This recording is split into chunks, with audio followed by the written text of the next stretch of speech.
In the early 2000s, one company reigned supreme in the world of mobile communication, a device synonymous with power, prestige, and unparalleled security. It was in the pockets of presidents, in the hands of CEOs, and the envy of every tech enthusiast. But within a mere decade, this untouchable titan, this symbol of innovation, would collapse into near obscurity. How could a company so dominant, so integral to global communication, simply vanish from the top? What unseen forces, what catastrophic missteps led to the downfall of BlackBerry, a brand that once seemed too big to fail? To understand this dramatic fall, we must first journey back to its meteoric rise. BlackBerry wasn't just a phone, it was a revolution. Founded in 1984 as Research in Motion, RIM, by Mike Lazaridis and later joined by Jim Balsillie, the company initially focused on two-way pages. But their true stroke of genius came in 1999 with the release of the BlackBerry 850, a device that offered something previously unimaginable: secure, push email on the go. Imagine a world tethered to desktop computers for communication, and then picture the sheer liberation of checking your email in real time from anywhere. This wasn't just convenience, it was a game changer for businesses and professionals. The iconic physical QWERTY keyboard became its signature, offering tactile satisfaction and typing speed that no virtual keyboard could match at the time.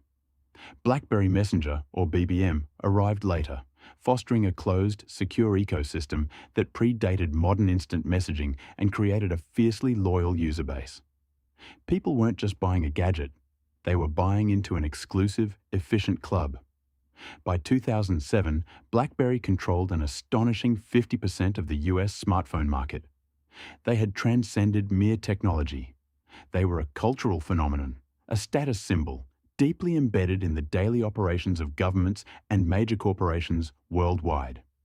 They built their own secure network infrastructure, encrypting communications and ensuring privacy, a feature that made them indispensable to those who valued security above all else.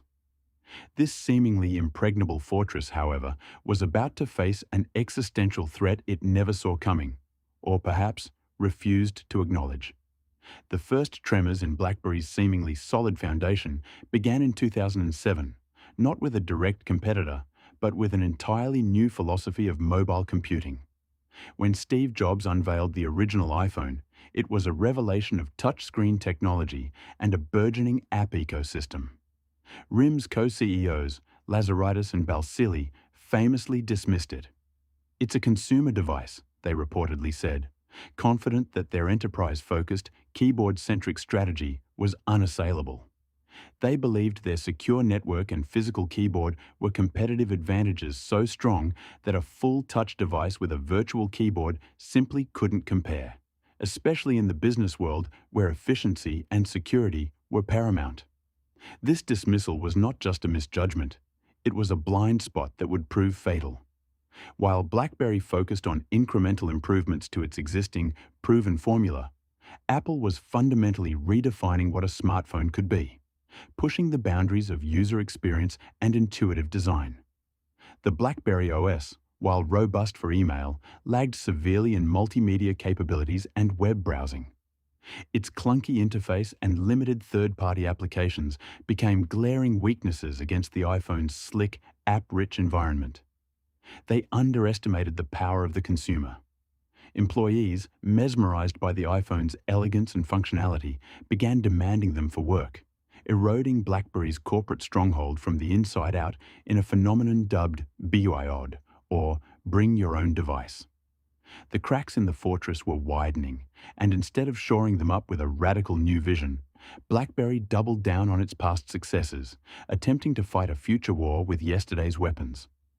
They released devices like the BlackBerry Storm, their first touchscreen phone, in 2008, a rushed, buggy, and ultimately disastrous attempt to mimic the iPhone without truly understanding its appeal. The Storm had a clickable screen that felt more like a button than a fluid interface, suffering from poor software and alienating both long-time BlackBerry users and potential converts. By 2010, the company's internal culture was reportedly fraught with tension between engineers who championed innovation and executives clinging to the past. They were slowly, almost imperceptibly, losing the plot, believing their brand loyalty and security features would somehow inoculate them from the inevitable shift in market demand. The crisis intensified rapidly. Google's Android emerged as another formidable competitor, offering a customizable, open-source alternative to Apple's closed ecosystem. BlackBerry was now being squeezed from both sides. Their market share, once towering, began to plummet. By 2011, their share in the crucial US market had fallen from 50% to less than 10%. Panic began to set in. The company, once a symbol of stability, entered a period of internal chaos. Co-CEOs Lazaridis and Balsillie, once hailed as visionary leaders, found themselves under immense pressure. They began working on a new operating system, BlackBerry 10, a completely modern platform designed to compete with iOS and Android. This was a massive undertaking, requiring a ground-up rebuild. But they were late, terribly late. While they were meticulously crafting a new OS, Apple and Google were perfecting theirs, iterating at a pace BlackBerry simply couldn't match. The launch of BlackBerry 10 and its flagship devices, the Z10 and Q10, in early 2013 was a last-ditch effort. The phones were well received by tech critics, praising their innovative gesture-based interface and robust security. For a fleeting moment, there was a glimmer of hope. But the momentum had already shifted too far. The app gap was enormous. Developers, having invested their time and resources into iOS and Android, saw little incentive to build for a struggling third ecosystem. Consumers had already made their choices. The marketing campaigns, though aggressive, couldn't overcome years of neglect and misdirection. The company's stock price mirrored its dwindling fortunes, falling from a high of over $140 per share to under $10. In a heartbreaking attempt to generate hype, they even considered licensing their operating system to other manufacturers, a desperate move showing just how far they had fallen.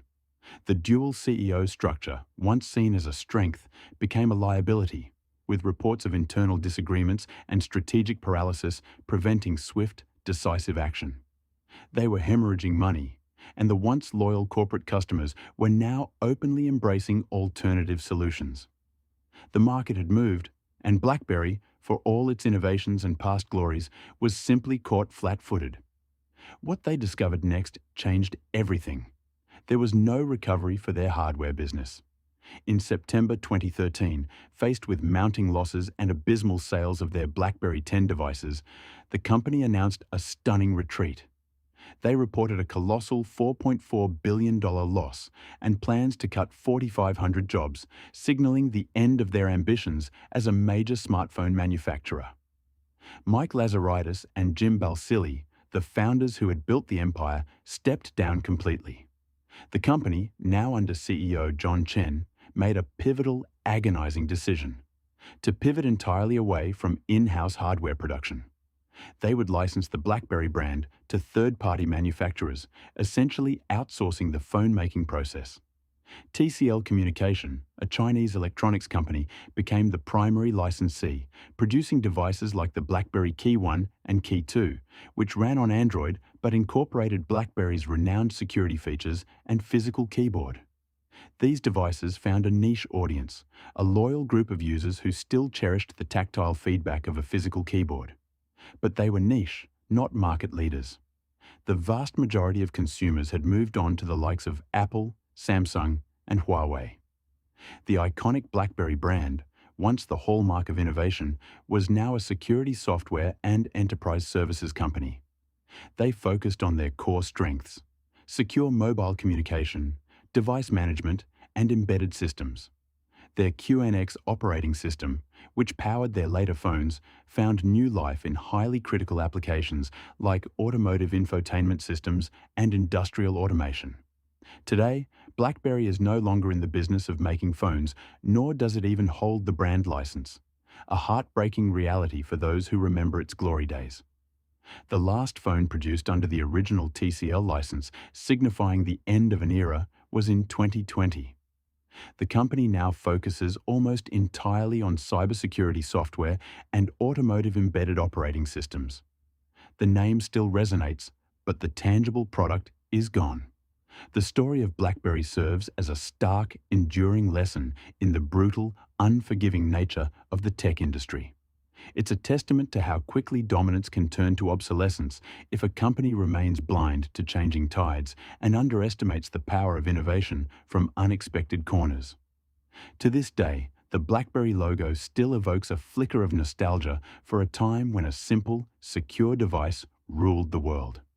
We may never see a comeback for the Crackberry in its original form, but its legacy lives on, a ghost whispered in the annals of tech history, forever reminding us that even the mightiest can fall. If you want more stories of tech titans facing their ultimate challenges, the next video explores the rise and fall of Nokia, another once unbeatable giant that succumbed to the same relentless forces of change.